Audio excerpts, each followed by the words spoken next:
Welcome to CC Writes. My name is CC Lepke, and today we're going to plot a story in super speed. If you've ever paid attention to my videos about plotting, you know that my process is a bit involved. Like a lot of writers, I have a habit of sinking too much of my time into the periphery details and not enough time writing my actual story. What you probably don't know is that most of the time I end up having to rework my entire story on the fly because of a great idea that I had in the middle, or because I just don't like where things were going. That is a lot of time and effort wasted because no matter how well I plan things out, I am a total mess. Luckily, over the years, I've learned a special skill that helps me plot a story like I'm Luke Picard sending the Enterprise into warp speed. Make it so, number one. Today, I plan to show you exactly how to quickly plot out a story with as much detail as you need to get words down on paper. If you're the kind of person who spends too much time plotting, or the type who rushes into a story without a plan, this method will give you a decent amount of structure and guidance without hedging your creativity or wasting your time. At the end of the day, the most important part of writing is making sure that you're able to set everything else aside and get your story written. The plotting method I'm about to share is actually an amalgamation of several different styles that I've learned over the years. We're going to use mind maps, a 3-act play structure, and the Dan Harmon plot circle to quickly and easily plan a story. The mind maps are a simple process that I learned from Published, a book by author Chandler Bolt. My understanding of the 3-act play structure comes from Story, Substance, Structure, Style, and the Principles of Screenwriting by Robert McKee. And the Dan Harmon plot circle comes from, obviously,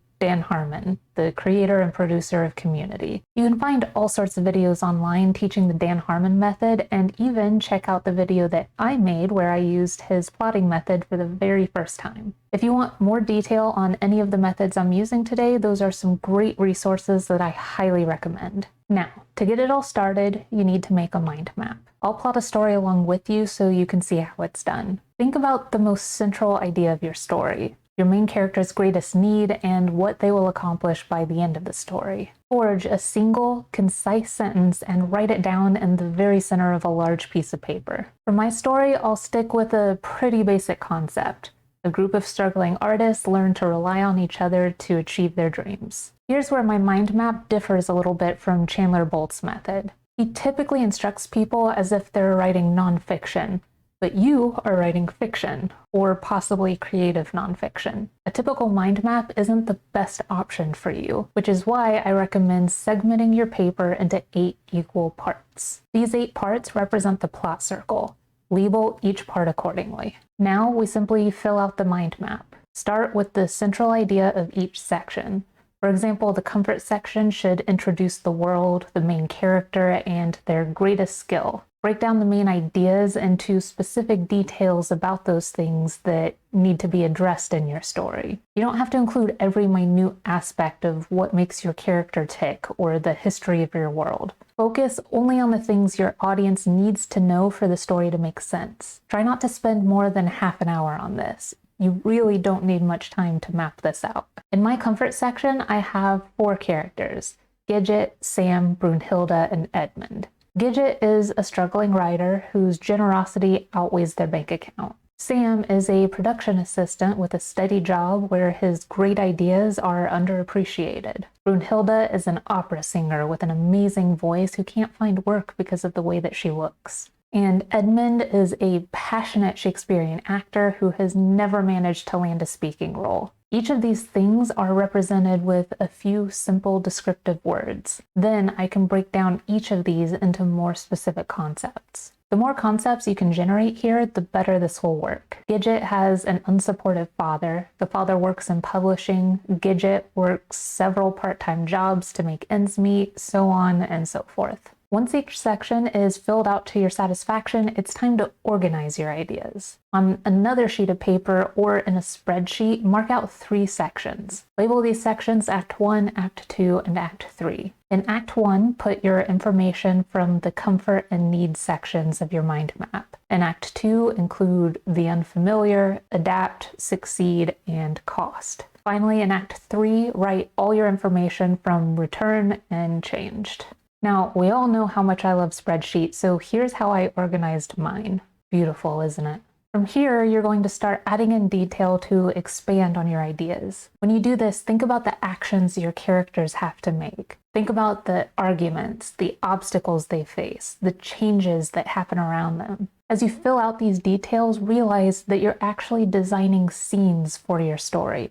For each concept you came up with in your mind map, try to visualize how you would represent that in story form. Again, don't spend more than half an hour to an hour on this. You'll be adding more detail later, so the most you need is to get the general ideas laid out. In my comfort section for this story, I'll outline the major concepts, then go into detail about what things can best represent the concepts. Gidget's generosity, for example, can be best represented when they support someone else. That same generosity can backfire when Gidget doesn't have enough money for food. I could have Gidget's unsupportive father read Gidget's work and give it a horrible review, or I could have him not read Gidget's work at all. Each of these things is a more detailed representation of my previous concepts that I can later work out into cohesive scenes. Once all the information is worked out in detail, it's time to organize your scenes. How you do it depends on how long you want your story to be, both in word length and chapter breakdowns.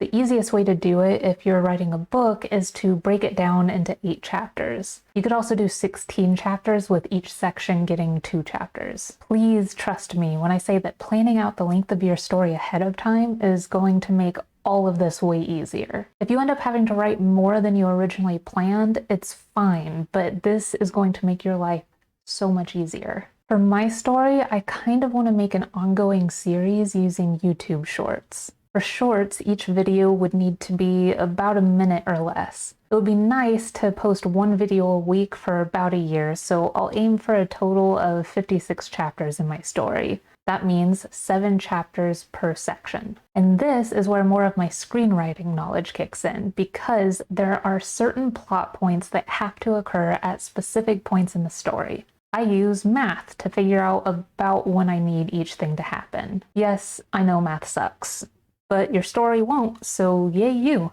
So, first of all, the hook. It needs to go in your first chapter. It will make your audience want to keep reading your story.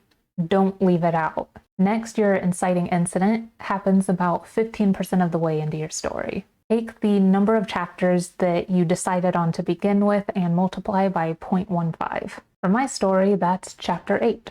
I like using 6 threshold guardians, or obstacles, in my stories. The first 3 show up just after the crossing of the threshold, one by one. I use 1 chapter per guardian, but you can use 1 chapter for all 3 if your chapters are longer than mine. The next 3 show up just after the return to comfort. So at the end of the day, for my story, the guardians will show up in chapters 14, 15, 16, 42, 43, and 44. The climax of action is at the exact halfway mark of the story, and that is where you should have the antagonist's true power revealed, or as I like to call it, the supervillain smackdown. Mine will happen around chapter 28.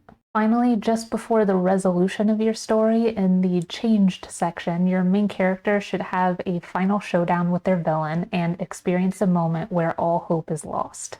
For me, that's right around chapter 46 or 47. You'll see that I specifically marked where each of those key story moments go on my chapter outline. Now we use the scene information from the organized mind map to fill in the outline. In each chapter, write 1 or 2 concise sentences to describe what major event needs to go on. Don't write any more than that. This process usually takes me around half an hour to an hour. You'll notice that in my outline, each chapter includes a specific action that leads directly into the action of the following chapter. This is an example of cause and effect writing. Each chapter has a problem, the characters work to find a solution to that problem, and the solution causes more problems to be solved in the next chapter. The action of your story is persistently pushing forward to its ultimate conclusion, and that reality should be reflected in your outline. And that is your plot completely written. When all is said and done, you shouldn't spend more than 3 hours total plotting your story this way, but you'll have come out the other side with a well-structured guide to writing your story. If you need more detail than that for each section, there's one last thing you can do.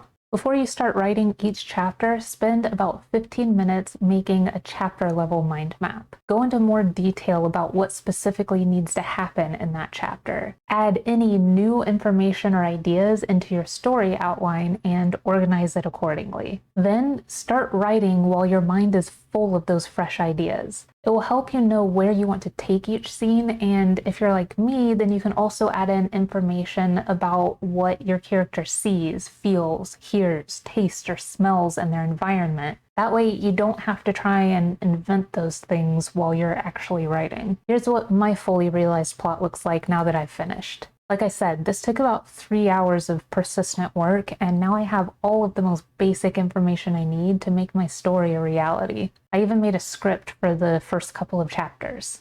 This process works for me every single time I have to come up with something on the fly, so I hope you'll be able to use it to your own advantage in your writing process as well. If you liked my advice on how to quickly plot a story and want to see more from me about how to write, check out the video on top. Otherwise, click on the bottom video to see what YouTube recommends. As always, thank you so much for joining me today on CC Writes. I hope you enjoyed our time together, and I will see you later.